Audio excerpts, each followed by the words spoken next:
Is Ethan coming? I think so.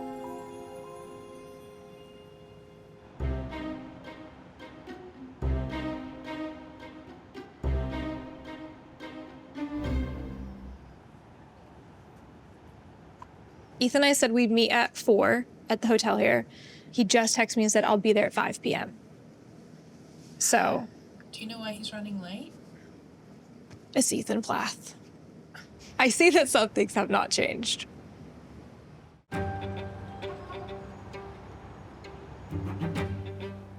Hey. Hey. How's Why are it you going? so late?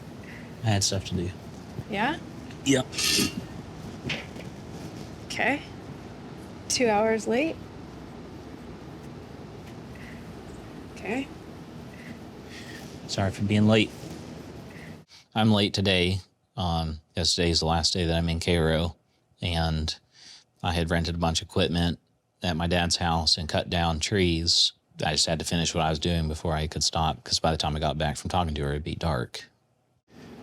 Well, that's in the past. It is what it is. I couldn't do anything about it. Thank you for meeting me here. I got 2 things to say to you. Okay. When can we finalize everything? We can do it now.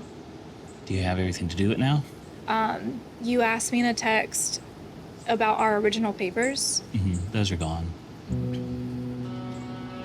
They closed the case. So my attorney said, if you get a hold of him, then he'll take care of everything. It can be done in 2 weeks. It'll cost you nothing. Yeah, I'm not And- paying. Oh, I understand. Olivia's saying it is my fault that stuff was filled out incorrectly. That is absolutely false. In November 23, Olivia came back after her summer in California. We sat down at the island in the kitchen in our apartment. She was on her laptop on the state's website filling out the application for divorce. I distinctly remember there was one section that had to do with her finances that she skipped. And it wasn't you that decided to skip it? No. And I'm pretty sure that's why it was sent back. I do have to say, I would like for this to be done, and I would like for this to be wrapped up so we could both move on. However, you both reached out to me during a time when I was, 1, overseas. I was not even in the US. And then 2, I told you, like, during tax season, and I didn't feel like there was a lot of wiggle room. Like, there was a lot of push from your end to get it done. I'm ready to get it done. I would just like for there to be, like, some niceties and grace and timeline.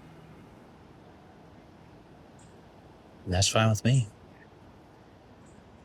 The only reason for that was because I had everything lined up, and all that you had to do was just talk to my attorney, and I didn't know why you weren't.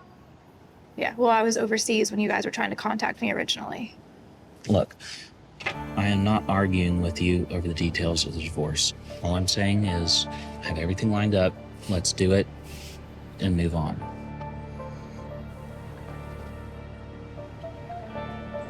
We can, and I'm not arguing with you either, but you made me wait 1.5 years. You can at least be polite about asking.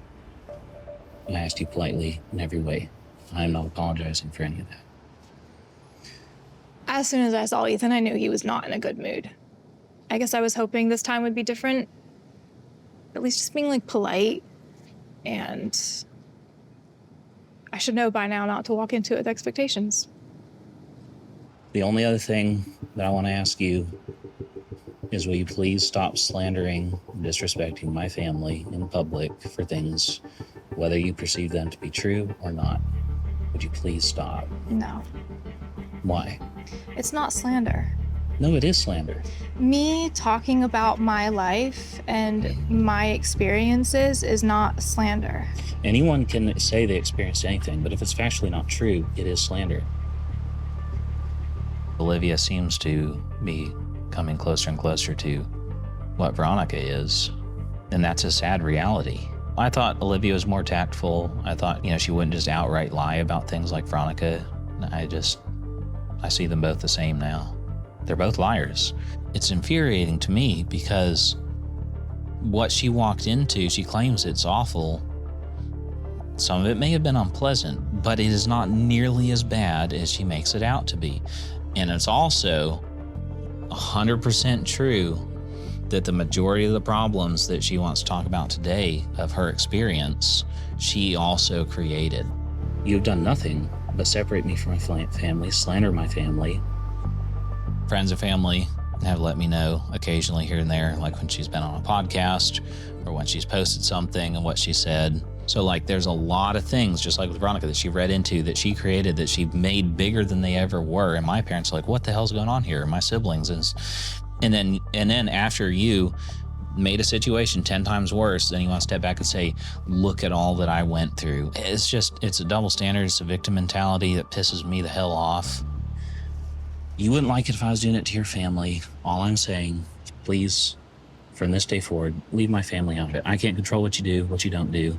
But I'm just asking you, whether it's on social media, the internet, to other people, just please stop.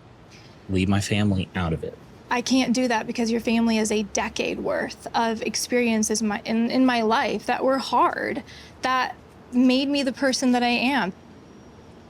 They feel free to talk about what they think of me, but they don't want me to do the same for them because it doesn't reflect well on them. And I think that if people want to be talked about more warmly, they should have treated others better. I'm going to continue talking about my life. I'm going to continue talking about the things that I experienced, the things that I learned from, the things that shaped the person that I am today.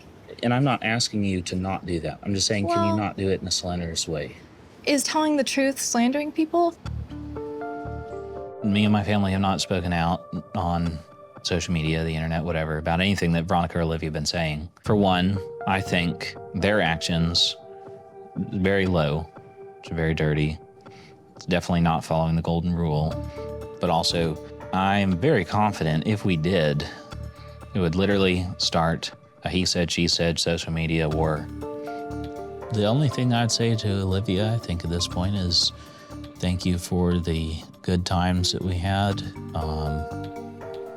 I would really like to officially, legally close that chapter, move on, and I have not and will not say anything about you purposely, slander you or anything like that. I would just like that same in return.